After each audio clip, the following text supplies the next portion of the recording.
Peace, everyone. My name is Coach Gus Gauntlett. Welcome to the first episode of Get Buckets. This show is all about connecting with coaches around the world as a way to share our knowledge and specifically about those plays that you need when your team is down by one with 10 seconds to go and the game is on the line. What play are you going to get buckets? For the very first episode, we have an incredibly special guest. This man inspires me in many ways, and actually he inspired me to create this show because of his amazing podcast, which you can check out on his website. This is Chris McSwain. Chris McSwain is a coach of the Valley Christian girls varsity team in San Jose. He is also the founder of Top Flight Elite, which is Northern California's largest traveling basketball program. I believe they have about 40 teams, which is incredible. He's inspirational and incredible in many ways. If you want to learn more about Chris, check out his website at chris-mcswain.com. I'm going to throw that link in the description. Please check it out. He has an amazing podcast and tons of awesome content there. So please check him out. Chris, thanks so much for being here. I really appreciate you. How are you today? Gus, I don't deserve that intro, but I'm blessed and honored to be on your show, be the first guest and share the game, because that's really what this is all about. And that's the reason why I started my podcast. I'm so glad you started yours. I'm for sure going to tune in to try to get some of those plays that we need to execute down the stretch. Beautiful, beautiful. Well, this show is all about keeping it moving, so we're going to hop right in. As the guest, you're up first, so let's see that quick buckets play, that get buckets play, and show the world what you got.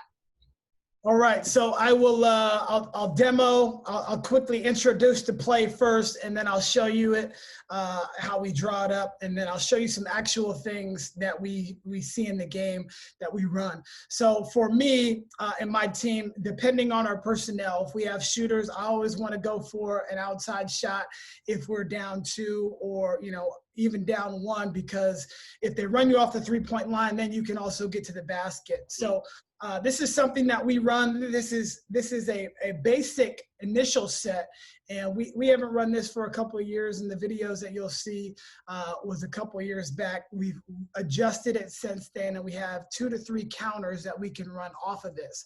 But it's a basic flare stream to get to your shooter. If a coach does not teach in their shell drill on a daily or at least a weekly basis on how to defend it, it's going to be very difficult for them to actually defend it during an actual game. So I'll share my screen now. And this is the play right here. I got a whole bunch of quicks for threes, but this is a simple one where the point guard passes to the 2. The point guard will take a quick dribble in and then set a flare by 5 on number 2. So it's doing 2 things. It's bringing the defense in. So the 5-man has to help out. And then after that, they're going to set the screen. The 2 flares out and makes the pass over the top for the flare 3. 5 slips off of that. And there's multiple counters that we have off of this as well, but this is one that you will definitely see on how we get it off. So we'll take a look at the first clip here.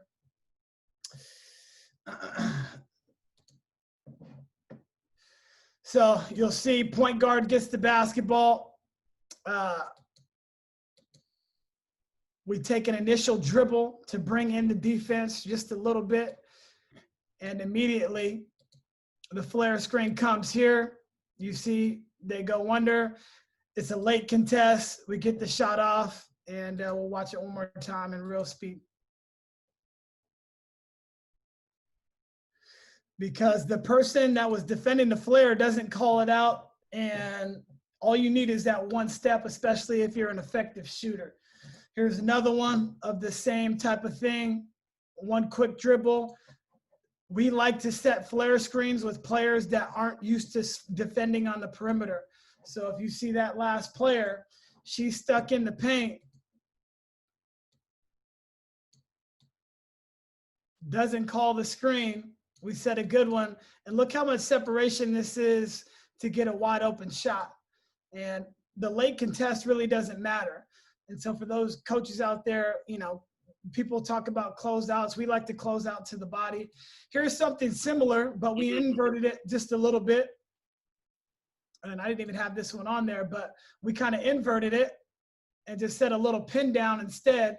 So that's one of the counters that we have. Let me go to just some flow out of this, and I'll be quick because I know the show is fast, but I want to make sure that coaches get to see this. Here's one where it's just out of flow.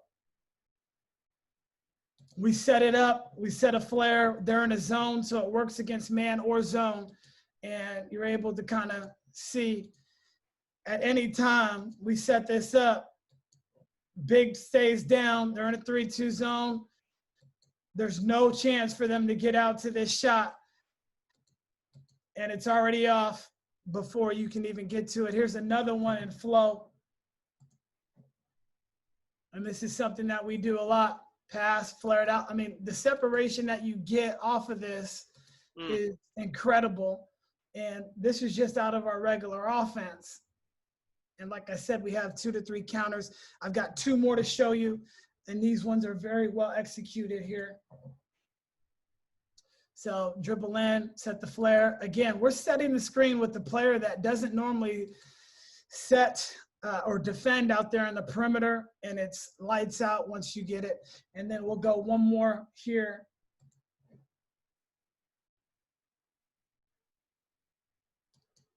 And contested late, we get an open opportunity. And that is the play. So you can see in multiple different ways we can get that shot off. And, you know, the most important thing is getting separation for your shooter. And if you don't go over how to defend flare screens on a day-to-day basis in practice, it's going to be hard for you to defend that once that's a live situation. And then, you know, I've got 3 or 4 counters if people want to email me on, you know, how to actually counter that. And Absolutely. The slipping of screens, or on the backside, there's some rotations that you could do that really work out well. Beautiful. Thank you for sharing that. I mean, so many, with every clip that you showed, so many thoughts and observations were going through my head. Just a couple of the ones off the top that were probably most strong is, number one, for the player that's running off the flare screen. I saw sometimes them running their defender almost to the elbow and then flaring out off the screen, which helped create that space. And then other times, actually, I didn't see that same level of depth running them down. However, they were able to get separation both times. I think that's a great, you know, attribute of your screener. Your screener is reading where they need to set that pick properly to create that space. And there was times where the screen was higher than the elbow, but the shooter still got space. And there was times where that 2 really ran them in and then flared out and got incredible space there as well. Right. No, you're right. And sometimes you don't need a dribble. Sometimes you can just catch, take a look, and throw it back, and then just get the flare off of that. I don't like it as much, but if the passer has a good angle, like the volleyball line on a high school court, that's where the passer needs to be to make that angle. But the passer doesn't need that angle. If I take 2 hard dribbles into the paint and then kick out, then I could just flare it over the top because there's more space off of the sideline. But yeah, you're correct. And there's multiple ways, and you get to a point where they just know what they want to do. And if they fill somebody up, okay, I'm going to take 2 dribbles to get them off. If they're already back, I don't even need to dribble it, and I can just pitch it back. Point guard throws it over. And, you know, I noticed that when you talk about like the players just knowing what they want to do, I noticed that when you played the first clip when the other team was in zone, your big, she pinned that top left player, and you saw the hand motion. She knew where her player was. She knew where the space was. And that's really the goal as for every coach, right? You know, you're setting the structures up, but when the players really own it and they know it's so deep that they know if a player is wide open, they know where the space is at, and they're calling it out, then, I mean, you've achieved exactly what a coach is supposed to do. And I saw that in your team there. It was beautiful. Yep. Thank you. Awesome. All right. Well, we're going to get right into mine. Thanks again for sharing. For my action, we're going to go, you know, I'm a classic guy. I'm a nature guy. I like to work with my hands. So I'm taking you to the old whiteboard on this one. Yep. And on this, we're going to have our one here spread. We're going to have a shooter here spread in the corner. And at the start, this just kind of looks like your standard, you know, I'm gonna run my 2 off of this double staggered screen over here. That's the general look with the one with the ball. So this appears like it's just going to be the two coming off this double screen here, which they are. They're going to come off that double screen, a screen by the 4 and a screen by the 5. However, where the bucket is, ideally, is the second this 4 sets that screen on for the 2, they are actually going to flip their feet instantly. This is, like with most plays, timing is really important and speed and focus is really important. They're going to turn, and they're actually setting a quick pin screen here for the 5 who's expecting it, and that 5 is actually rolling to the middle. And then ideally the 1 is finding the 5 early enough here for the bucket. And the reason I think this is an effective play is 2 things. Number 1, this 2 down here, this is someone during the game that maybe has had the most points or is our known go-to scorer. So I think, with the general expectation is that we're trying to find that 2, at least to start, coming off that double screen. And so the hope here is that the 4 and the 5, they're playing their proper responsibilities to cover that screen, hedge that screen, maybe even bump that 2 off running off the screen a little bit. And the 4 is just waiting for that 5, the defender of the 5, to, watch that 2 go past, and they're setting a really good hard screen here. And that 5 is essentially slipping this second screen. If the timing works out right, this 5 isn't even still there by the time they would, the second screen would be in that double screen. They're actually preparing to run off this 4 screen. I'm a big fan of screen the screener action. I think it often confuses, especially the power forwards and the centers, who maybe aren't as used to being out here in the perimeter and dealing with screens at that level. So the 5 is coming here. And what's also great about this is that, let's say the 4's defender is really, really smart and sees this and tries to bump or switch. Because it is so quick, the 5 doesn't need to beat the defender all the way to the key. All we're looking for is to have that 5 get the 4 or the 5 defender, whoever ends up on them, just on that back hip, that back shoulder. And because there's so much space here with the 3 creating this space out here, and once our 5 comes off and creates that little bit of space and has that person on their back, I'm getting my point guard to lead them with that pass here with lots of open space here to score. Just one final note I want to talk about is if for any reason the defender over here of the 3, was again an incredibly intelligent defender and started to sniff this out and try to cheat in to help, then I call this the Draymond Green pass, because so often Draymond catches that ball right here in the middle and he always makes that right play. So if the 5 catches it here and the 3's defender dives down to help, the 5 I'm hoping is either making that right play here to kick out, or we're going up strong, likely on a smaller defender. So that's my screen the screener action with the 4 and the 5, and I'm hoping it gets us some buckets next season. Definitely. Any feedback on that? Anything you see? Any thoughts on that? No, I like it a lot. I love screen to screener type of things because, like you said, it just confuses the defense a little bit and it gives a little bit of misdirection. And I think this is an excellent play. And the one thing that I would say is have some misdirection in the beginning.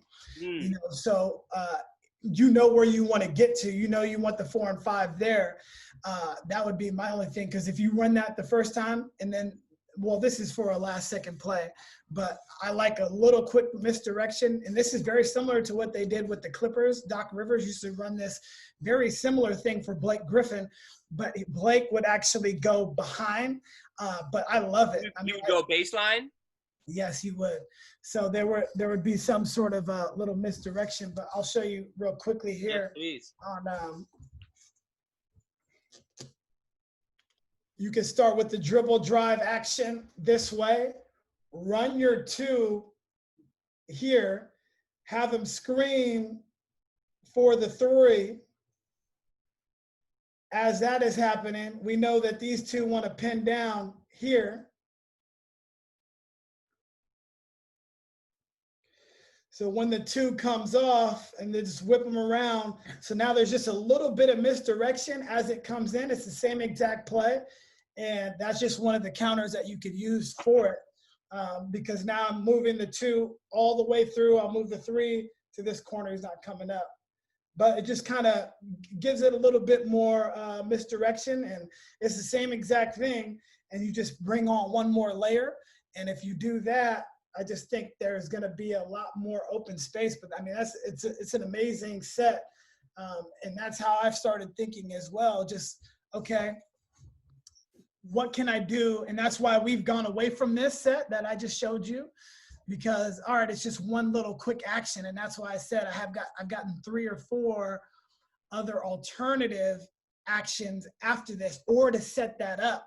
You know, maybe we do a shuffle cut first to get to it, or Iverson cut to get to it, instead of just throwing it. And now the defense knows, especially in our league, they know and they scout. So now we're putting 2 or 3 layers on top of it. And by the time they get to that 3rd layer, it's like, oh, now here it comes, but they thought it was something else that looks similar to our offense. And that's something that you would do as well, I'm sure. Absolutely. Once you got into your league play, they see that. Now they're going to see boom, boom, boom, and then we hit them with that. Yes. That's when the slips start happening and lots of other action.